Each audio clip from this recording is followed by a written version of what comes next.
everybody, and welcome to Top Comics to Pre-Order on a Flash. I'm Andy. I'm Matt. We're here with Infinity Flux Comics out of Chattanooga, Tennessee, and this is our real quick show where we show you some of the biggest books we think you'll want to pre-order by this weekend. We give you a little bit of head start so you don't miss out on any of the goodness. We did feel a little bit of that today as we're selling out of Ultimate Spider-Man #1 so fast. Happy Ultimate Spider-Man Day. Yeah. It's a wonderful day. Yes, so let that be a reminder. Don't miss out on these pre-orders. They are very important to you and for the store to know what to order. So let's get into some of those early books that we're going to be talking about. Starting with mine, I'm starting out this week. Yeah. Thundercats #1. I'm so excited about this. Dynamite Comics is going to be doing Thundercats. Not a whole lot to say here. If you're familiar with Thundercats, this is going to be kind of retelling the origin as they leave Thundera for Third Earth.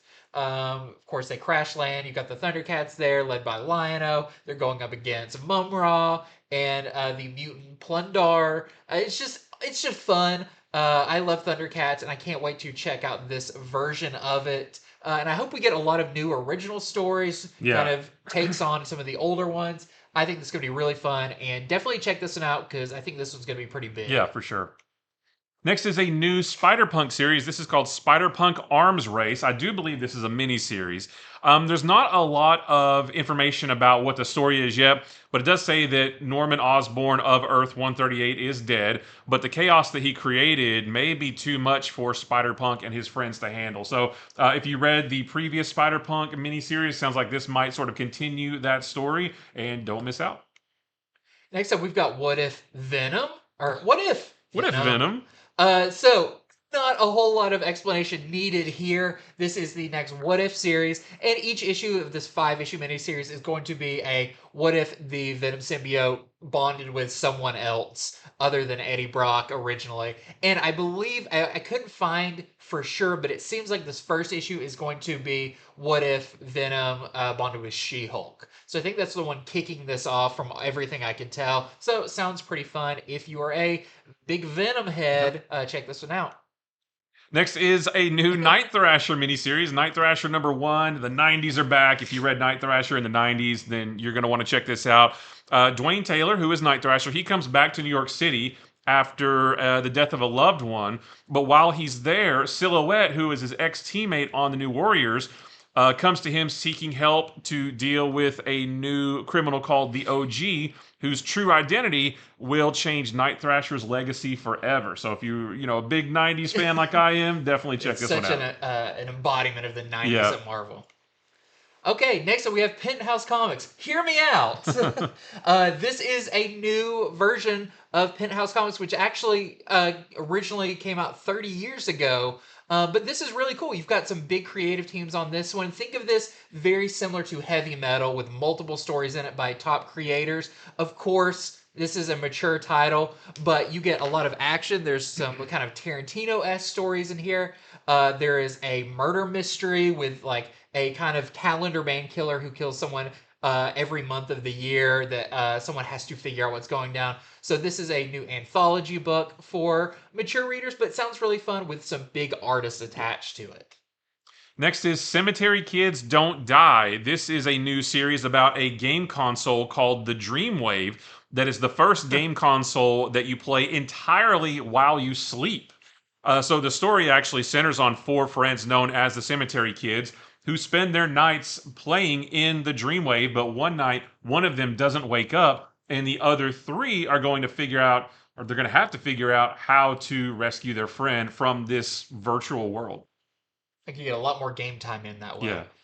Next, we have Assassin's Creed Visionaries, which is kind of another one-shot set with these creator-created assassins set in the Assassin's Creed universe. This one, we're going to get a Shinobi story set in feudal Japan of a Shinobi that has to protect his family, but it was also, I guess, an assassin. And we get one set in the Civil War with a freed slave who becomes an assassin. Sounds really fun, and I really like the previous issue, so if you liked it, definitely pre-order this next issue. Next is a new book called One Hand. This is the first of a 5-issue miniseries written by Ram V. It's about a detective named Ari Nasser who's about to retire until a brutal murder occurs that bears the hallmarks of the one-hand killer who Detective Nasser put away twice before, and then from there it's going to be sort of a crime noir, him having to try to figure out who this killer is and how to stop him, and it only, it's going to get deeper and darker from there.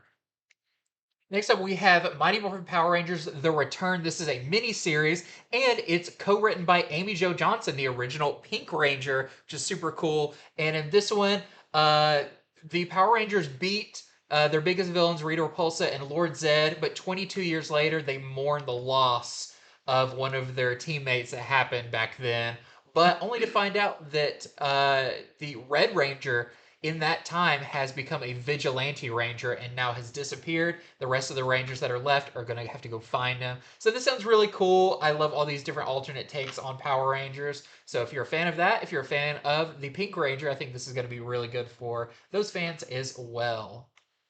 Next is Vampirella number 666. So this is part of the current, I think it's the current run of Vampirella written by Christopher Priest, but they have they've renumbered it to reflect her 6 decades of publishing.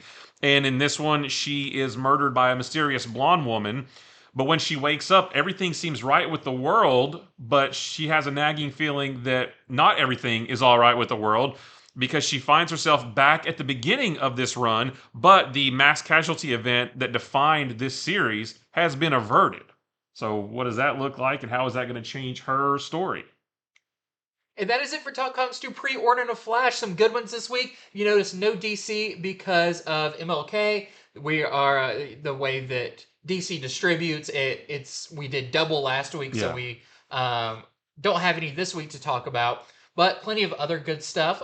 Definitely check us out on Friday when we go over these books and a lot more, because there's still plenty of stuff to order. So head over to infinityflux.net right now where you can pre-order these books, get ahead of the game, get your orders in early so you don't miss out on any of the goodness.